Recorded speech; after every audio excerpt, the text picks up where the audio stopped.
Bonjour les Lingalason, bonjour les Africains. Parlons un peu de l'Église parce que beaucoup écoutent seulement les paroles, beaucoup ne veulent pas critiquer ou bien, voilà, c'est souvent les églises, on pouvait faire les autocritiques, partager un peu, faire des débats sur l'église, mais j'ai remarqué que les débats sur l'église, on ne les fait pas parce que c'est la spiritualité, sinon Dieu va faire ceci, c'est pas bien, on ne parle pas tu vois, manipulation. Vous savez, nous devons quand même parler de l'église.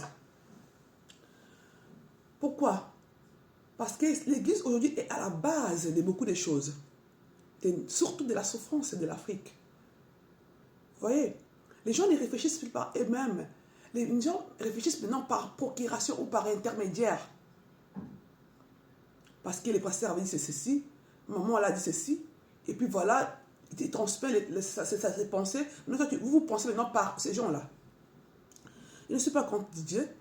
Je ne suis pas contre Dieu. Parce que l'église, c'est autre chose, c'est pas Dieu. L'église, c'est un bâtiment conçu par les hommes.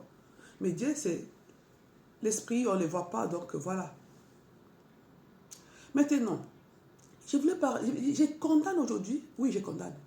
Je suis qui pour condamner, vous allez dire ça?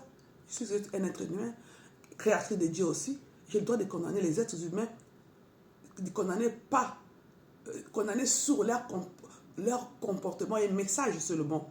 Je ne condamne pas à quelque chose, non, sur les comportements. Voilà. Vous allez dire ceci. L'Église a fait beaucoup de choses négatives, a créé beaucoup de choses de mauvais dans les familles, dans les quartiers.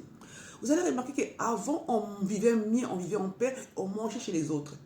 N'importe qui pouvait aller chez son voisin, chez sa famille, chez son ami, il mangeait sans problème. Aujourd'hui, là, on ne mange plus, on a peur de poison. Maintenant qu'il y a beaucoup d'églises, il y a beaucoup de poisons aussi, il y a beaucoup de meurtres, il y a beaucoup de tout ce qui est mauvais aujourd'hui. Vous allez remarquer. Alors qu'on pouvait croire que, comme il y a beaucoup d'églises, il allait y avoir beaucoup de paix. Mais non, ce n'est pas le cas. Maintenant, deuxièmement, au niveau, je vous dis, au niveau scientifique, au niveau santé, vous allez voir que dans les années 85-2002, beaucoup de gens sont morts par les sida. Vous voyez, aujourd'hui, là, ça s'est vraiment calmé. On n'entend plus beaucoup parler parce qu'ils ont su maîtriser l'épidémie. C'est ce qui est vrai. Maintenant, dans les années 2002, beaucoup de gens sont morts. Beaucoup de parents sont morts. Ils ont laissé beaucoup d'enfants. Les enfants par-ci par-là dans beaucoup de pays d'Afrique. Maintenant, les scientifiques n'ont pas fait leur travail et sensibiliser la population pour leur faire comprendre ce qui s'est passé vraiment. Ce qui est réellement là. Ce qui se passe réellement.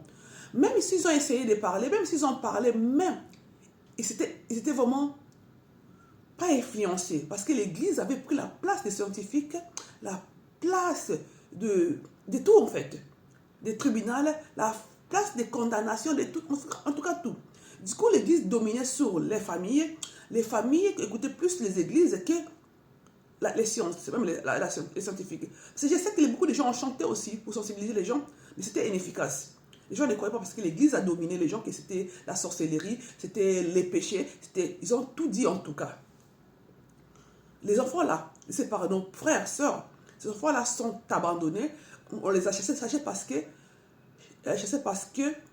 ils ont dit que les enfants là, ce sont eux qui ont bouffé qui ont mangé, qui ont éliminé, ensorcelé leurs parents, qui sont morts.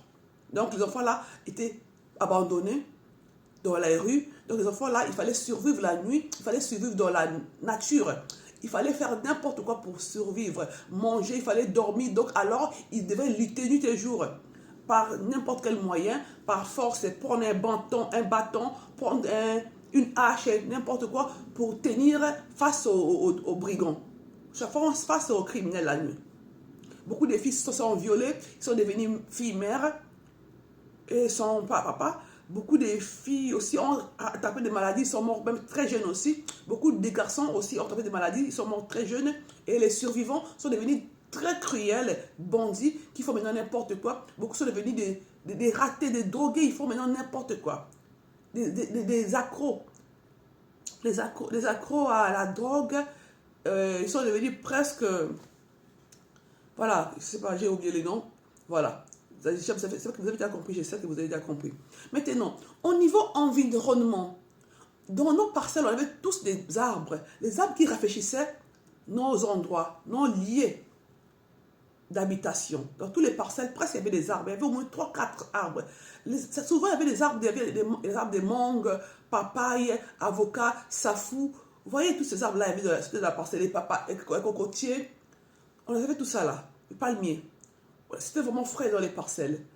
Maintenant, les gens commencent à créer, les églises ont commencé à créer des piscoses, dire que voilà, dans les arbres du quartier, il y avait des vieux du quartier, des sorciers du quartier qui faisaient leurs réunions dedans. Donc, dans l'arbre, il y a un grand palais où les sorciers viennent se réunir la nuit pour faire des réunions, pour programmer qui va manger à la prochaine. C'était un peu ça. Donc, du coup, les gens ont coupé les arbres en désordre. On a perdu notre façon de vivre, notre façon de se comporter. On avait tout coupé. Même les plus pauvres ont jugé bien, bon, pas pauvres seulement. D'autres ont jugé de construire des maisons à la place. Du coup, maintenant, on est échauffé. Bien qu'on sait que l'échauffement climatique vient de l'autre côté, hein, de l'Occident, on sait très bien. Asie, Afrique, c'est pas vraiment ça. Hein. Mais nous, on avait tout. On n'avait pas beaucoup de ventilateurs. Les climatiseurs, on n'avait pas autant parce que c'était frais. Maintenant, on est obligé de prendre des choses artificielles. Pourquoi? Pour compenser les arbres. Donc, on prend les ventilos à la place des arbres. Du coup, les vendeurs des ventilos, les fabricants, sont devenus très riches. Et nous, à la place, on est en train de mettre des maladies avec les ventilos. Vous voyez? Alors qu'on avait l'arbre dans les parcelles où on pouvait se communiquer avec les arbres et les humains, l'oxygène et le gaz carbonique, comme on nous a enseigné à l'école, hein, entre guillemets, avec les peu qu'on a fait, on connaît quand même, on n'a pas oublié.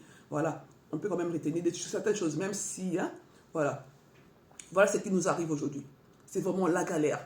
Chacun doit avoir les ventilos pour survivre. Les ventilos nous ramènent la maladie. Alors qu'avant, on avait des arbres, que les arbres avaient l'air fraîche. Sous les arbres, on faisait la sieste, on pouvait s'asseoir, plaisir dans la parcelle, parler sous arbres. Il n'y avait même pas la chaleur. Donc, l'air frais nous faisait vivre et revivre. On était vraiment bien. Voilà, tout a basculé. C'est maintenant du n'importe quoi. La misère commence. Ça, c'est l'église. Vous allez voir que les mariages sont divorcés. Beaucoup de mariages sont cassés parce que les maris là, il a de l'argent. Son argent là est mystique. Il a un serpent qui vomit l'argent en bas de son lit. Il a un mamiwata qui va aller évoquer quelque part. Donc, invoquer quelque part. Donc, plein de choses comme ça. Il a un kodja, utikoko, un kodja qu'il cache, qu'il a dans sa famille, ça qui fait vomir, qui donne l'argent. Donc, ils sont mystérieux. Allez, certains ont divorcé. Beaucoup de familles aussi, des femmes aussi, par les amis, par les sœurs, utilisées parce qu'ils sont jaloux d'eux. On les a menti, voilà, ton mari, c'est ceci, l'église, voilà. Ils quittent sa femme. Soit l'église veut aussi donner la femme à cet homme-là. Ils font ça pour chasser la femme et puis l'autre femme va venir rentrer. Tout ça, c'est l'église qui crée ces genres de troubles. Vous avez vu ça? Je ne suis pas contre l'église. Je suis contre les êtres humains qui sont dedans, qui créent des mensonges pour diviser les gens. Les familles aujourd'hui, on n'a plus le respect des aînés. Les aînés sont traités des sorciers. Quand il y a un vieux de la famille, il n'est plus protégé, il n'est plus choyé. Ils sont négligés. Voire même les vieux maintenant ont peur. Ils ont peur de vivre. Ils ne savent pas à quel moment on va les condamner ou les accuser de sorcellerie. C'est comme ça. Alors que les vieux avant étaient choyés. Papi, coco, c'était bien, c'était beau à voir, à vivre avec un vieux. Aujourd'hui, là, les vieux sont devenus un dérangement parce que c'est devenu des sorciers. Toujours l'église. C'est triste. Vous voyez? Donc, dans tous les niveaux, on nous a créé des choses qui n'étaient pas avant.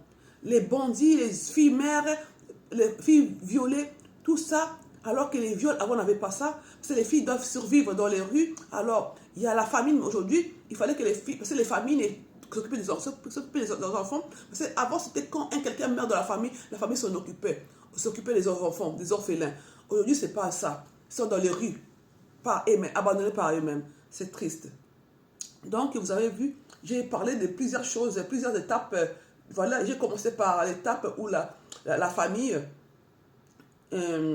par où la maladie, j'ai parlé de l'environnement, où j'ai parlé des arbres, c'est toujours sorcellerie. Et j'ai parlé aussi des enfants abandonnés. Vous avez vu, non?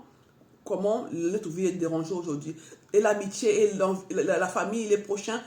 Dans les quartiers, il n'y a plus la vie comme avant, il n'y a plus l'amour comme avant. On ne se considère plus. Tout le monde est de son coin, tout le monde est divisé, tout le monde est isolé parce qu'on n'a pas de poison. Alors qu'avant, les gens priaient moins, on avait moins des églises, mais il y avait plus l'amour entre nous. Comment fait-il que non? Aujourd'hui, il y a beaucoup d'églises, il y a beaucoup de gens qui ne veulent plus rester avec les autres. Pourquoi? Alors qu'il y a l'église. Vous voyez?